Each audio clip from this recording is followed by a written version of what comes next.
Tarakeswar Bishnupur rail line নিয়ে লক্ষ লক্ষ মানুষের দীর্ঘদিনের অপেক্ষার অবসান হতে চলেছে। শ্রী রামকৃষ্ণদেবের পুণ্য জন্মভূমি কামারপুকুরের উপর দিয়ে ট্রেন ছুটবে ২৬ সালের বিধানসভা নির্বাচনের আগেই। প্রস্তাবিত তারকেশ্বর বিষ্ণুপুর লাইনের মোট রেলপথের দৈর্ঘ্য ৮৩ কিলোমিটার। এই ৮৩ কিলোমিটারের মধ্যে তারকেশ্বর থেকে গোঘাট পর্যন্ত ইতিমধ্যেই ট্রেন চলে এবং অপরদিকে বিষ্ণুপুর থেকে বড় গোপীনাথপুর পর্যন্ত সম্পূর্ণ কাজ শেষ। এখন দ্রুত গতিতে কাজ চলছে জয়রামবাটি পর্যন্ত। এখন দেখতে পাচ্ছেন জয়রামবাটি স্টেশনটি, যেটি জয়রামবাটি মাতৃ মন্দিরের আদলে তৈরি করা হয়েছে।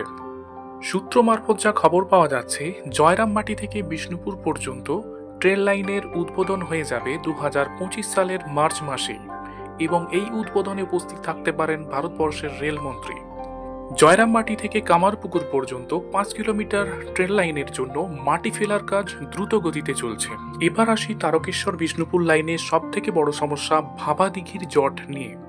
এই ভাবাদিঘি, যেটি তারকেশ্বর বিষ্ণুপুর লাইনের মোট ৮৩ কিলোমিটারের মধ্যে মাত্র ৯০০ মিটার একটি দিঘি, আর এই ৯০০ মিটার অংশটাকে নিয়েই এখনো জট তৈরি রয়েছে।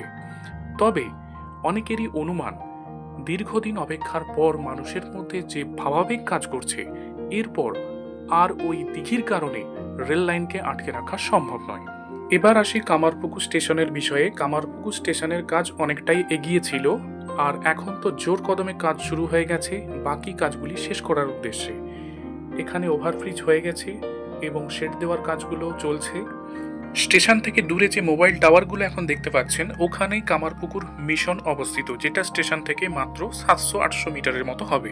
আর এই কামারপুকুর স্টেশনটি কামারপুকুরের ঐতিহ্যের ধারা বজায় রেখে মিশন মন্দিরের ধাঁচে তৈরি করা হয়েছে এবং রং করা হয়েছে। এখন আপনারা দেখছেন কামারপুকুর স্টেশনের মূল প্রবেশপথ, আর এখানেই টিকিট কাউন্টার স্থাপন করা হবে।